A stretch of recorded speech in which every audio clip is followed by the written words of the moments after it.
மக்கள் தொலைக்காட்சி அன்பர்கள் அனைவருக்கும் அடியேனின் அன்பு வணக்கங்கள். எம்பெருமான் முருகனின் தனிப்பெரும் கருணையினாலே அருணகிரிநாத பெருமான் இயற்றிய கந்தர் அனுபூதியினுடைய சிறப்பினை பற்றி கந்தனும் கவசமும் என்கிற தலைப்பில் ஒவ்வொரு நாளும் பார்த்து வருகிறோம். அந்த வகையிலே இன்றைக்கு 44வது பாடலினுடைய சிறப்பினை பற்றி பார்க்க உள்ளோம். 44வது பாடலிலே சாடும் தனிவேல் முருகன் சரணம் சூடும் படி தந்தது சொல்லுமதோ வீடும் சுரர் மாமுடி வேதமும் வெங்காடும் புனமும் கமழும் கழலே வெங்காடும் புனமும் கமழும் கழலே. இந்த பாடலிலே அருணகிரிநாத பெருமான் முருகப்பெருமான் அவனுடைய திருவடி தாமரையை அருணகிரிநாத பெருமானுடைய சிரத்திலே வைத்து அருள் செய்து அந்த அனுபூதி நிலையை அடைவதற்கு அந்த அருள் செய்த விதத்தை பற்றி இந்த பாடலிலே சொல்லியிருக்கிறார்கள்.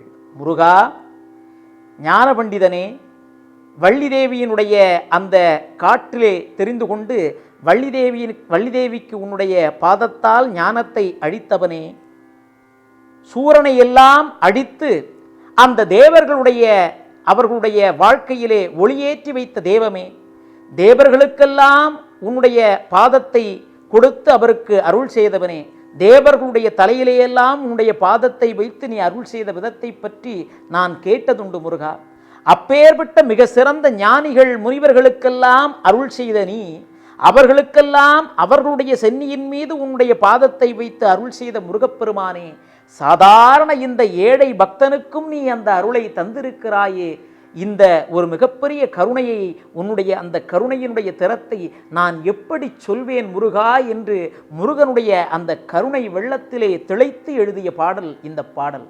அருணகிரிநாத பெருமானுக்கு முருகன் அவருடைய பாதத்தை அருணகிரிநாதரின் தலையிலே வைத்து அருள் செய்து மிகப்பெரிய அனுபூதி நிலை கிடைத்ததல்லவா, அந்த நிலையை தான் இந்த பாடலிலே மிக அருமையாக சொல்லியிருக்கிறார்கள். முருகா, நீ எனக்கு தலையிலே வைத்து அருள் செய்தாயே உன்னுடைய பாத தாமரையை, அந்த அருள் செய்த விதத்தை நான் எப்படி சொல்வேன் முருகா என்று நமக்கு தெரிவதற்காக இந்த பாடலை சொல்லியிருக்கிறார்கள். முருகன் அருள் செய்த விதத்தை அவ்வளவு எளிதிலே சொல்லிவிட முடியுமா? இறைவனுடைய அருளை நாம் அனைவருக்கும் விளக்க முடியுமா? முடியாது. அந்த விஷயத்தையும் பல பாடல்களிலே நமக்கு சொல்லி இருக்கிறார்கள். அதை தான் இந்த பாடலின் மூலமாக நமக்கு சொல்கிறார். முருகா, நீ செய்த அருளை நான் சொல்ல முடியாது, அந்த அளவிற்கு நீ எனக்கு கருணையை தந்திருக்கிறாய் முருகா.